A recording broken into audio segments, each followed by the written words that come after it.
República Romana, 509 a 27 a.C. República Romana, aulas 31 e 32. Vamos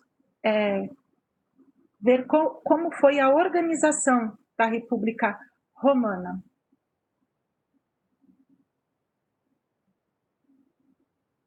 Só um momentinho, pessoal. Só um momentinho.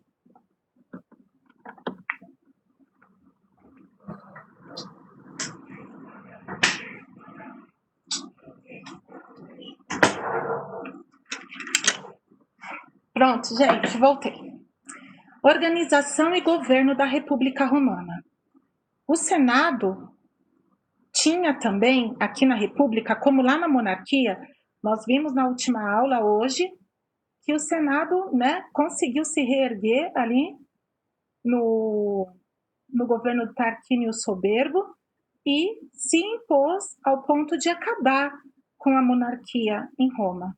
E ele continuou na República tendo uma posição muito forte, uma posição central ali na República. A Assembleia Curial, que antes era uma Assembleia legislativa, cuidava dos assuntos do Exército, funcionava como uma Assembleia Legislativa, agora assumiu as funções religiosas da República. E foi criada também a Assembleia Centurial, que votava, aí sim, a Assembleia Centurial, votava as leis e elegia os magistrados. 2 cônsules chefiavam a República por 1 ano. Quem eram os cônsules? Era o cargo máximo da República. Hoje, na República, o cargo máximo é o presidente. Ali em Roma, o cônsul, ele era o cargo máximo, ele que chefiava a República, e chefiava por 1 ano. Não era vitalício, e hereditário, não. Era por 1 ano. E sempre que houvesse uma necessidade, uma emergência, o Senado indicava uma pessoa que era chamada de ditador. E esse ditador, ele chefiava a República por até 6 meses, em caso de guerras ou de revoluções. Tinham outras figuras na organização e no governo ali na República, em Roma. Os pretores, que comandavam os tribunais, os questores, que controlavam as finanças públicas, os censores, que levantavam o número de cidadãos, faziam um censo, controlavam o número de cidadãos ali em Roma. Eles também elaboravam listas de senadores e cavaleiros a cada 5 anos, examinavam os costumes e tinham os edis também. Os edis, eles organizavam e cuidavam das festividades cívicas e religiosas. E também supervisionavam o abastecimento dos mercados e a limpeza urbana, a limpeza ali da cidade de Roma. Guerras com os vizinhos.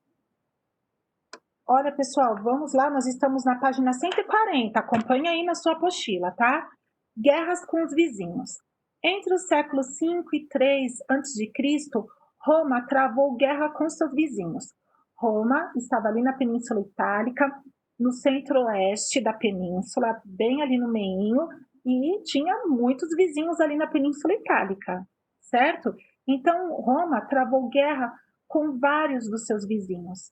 Então, formou-se a Liga Latina, aliança de cidades do Lácio sob a liderança romana, as cidades ali do Lácio, que ficavam ao redor de Roma, ali também no centro. E eles criaram um exército. Essa Liga Latina criou um exército para enfrentar os etruscos, os volscos e os ecos, porque os etruscos que estavam lá no norte da Península Itálica, eles eram muito fortes. Eles é que tinham o poder ali da região. Então, essa Liga Latina se uniu para criar um exército para combater os etruscos, os volscos e os ecos. Tratados comerciais e casamentos consolidaram Roma como uma potência dominante da Itália Central. Então, através de tratados com os vizinhos, tratados comerciais e casamentos que visavam, que tinham como objetivo ter alguma vantagem, consolidaram Roma como uma potência dominante, não da Itália toda, mas ali, na Itália Central. Lutas entre plebeus e patrícios. Lutas sociais. Essas lutas entre plebeus e patrícios levou o nome de lutas sociais. Foi o conflito entre patrícios e plebeus e foi a maior ameaça à república nascente. A república ali em Roma, ela era ameaçada pelos vizinhos? Era, mas ela era muito mais ameaçada, foi a maior ameaça que ela tinha, era a luta interna que acontecia, pessoal.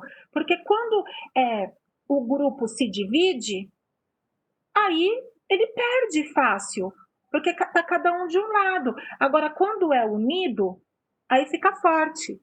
Por isso que se diz, né, assim, a união faz a força. Lembra na nossa primeira gincana, no começo do ano, no colégio, para arrecadar, para mandar para o projeto Novos Sonhos? Né? Estava ali, vocês se destacaram bastante porque vocês se uniram. A união faz a força. Agora, se está cada um para um lado, se não tem união, o negócio não vai. Então, dentro de Roma mesmo existia a maior ameaça contra a República, que eram os conflitos entre os patrícios e plebeus. A cidadania, que dava direito à participação política, ela era oferecida a todos os homens livres, fossem patrícios ou fossem plebeus, aptos a servirem no exército, mas a maioria da população era formada por plebeus pobres. Eles não tinham condições de adquirir e nem manter o equipamento militar. E não era Roma, né? O Senado que dava isso. Eles que tinham que ter o equipamento e manter o equipamento. Então, o Senado e as magistraturas eram de acesso restrito aos patrícios. E os patrícios eram minoria. Os patrícios eram aqueles homens ali livres de Roma que faziam parte do Senado. Eles eram a nobreza e eram poucos. Os patrícios, eles controlavam o poder e eles também eram os donos das grandes propriedades de terras. Disputas pelo poder entre os patrícios mesmo, entre eles mesmos, os patrícios disputando o poder entre eles, também colocaram em risco a sobrevivência da República em Roma. A plebe, pessoal, era formada por pequenos proprietários e trabalhadores rurais e urbanos. Os patrícios eram formados pelos grandes proprietários. A plebe não, era pelos pequenos proprietários e trabalhadores rurais e urbanos.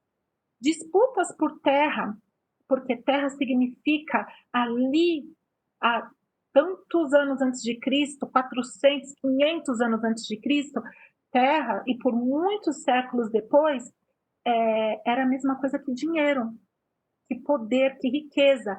Então, disputas por terras geravam conflitos entre plebeus e patrícios.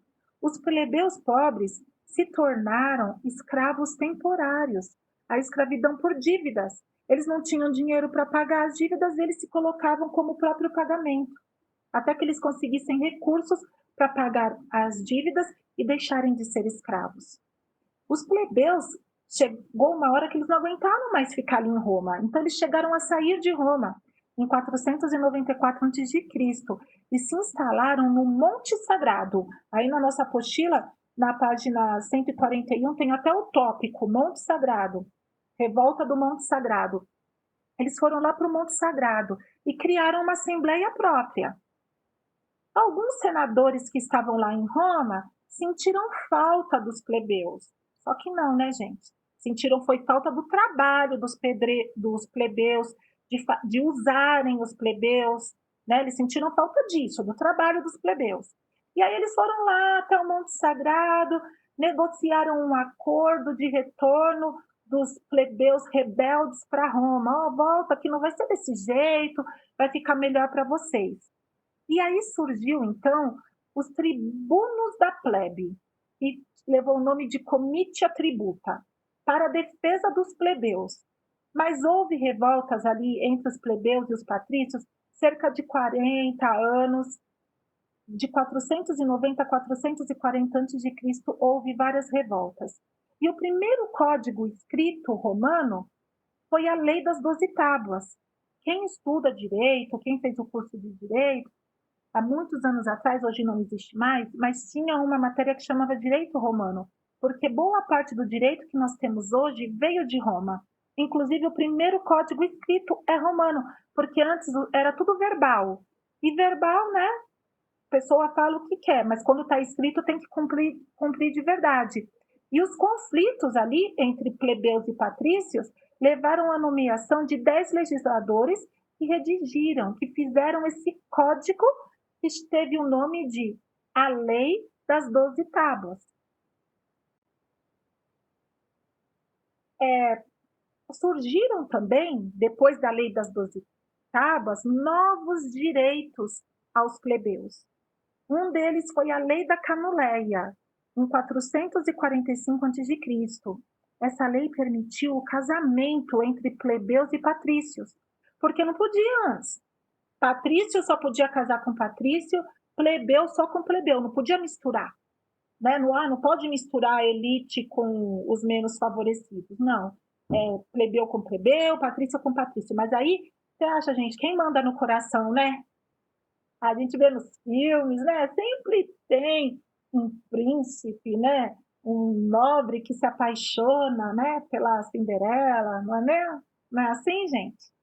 Então, e não podia casar. Como assim? Quem manda no coração? Tinha muitos casamentos arranjados, como nós acabamos de ver, que ajudou a consolidar Roma como uma potência ali na Península Itálica, na região central. Mas tinha casamento por amor também, né?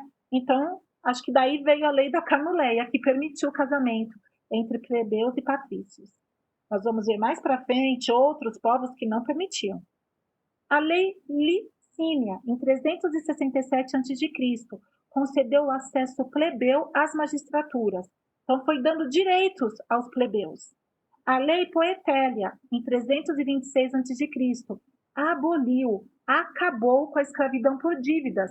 Então, os plebeus não iam se tornar mais escravos porque deviam. Tá? Acabou a escravidão por dívidas. E a lei Ogúnia, que foi em 300 a.C., permitiu o acesso dos plebeus ao sacerdócio, porque plebeu não podia ser sacerdote. Né? Plebeu não podia nada, mas eles conquistaram esse direito também. Expansão territorial, vamos lá para a página 142. Expansão territorial.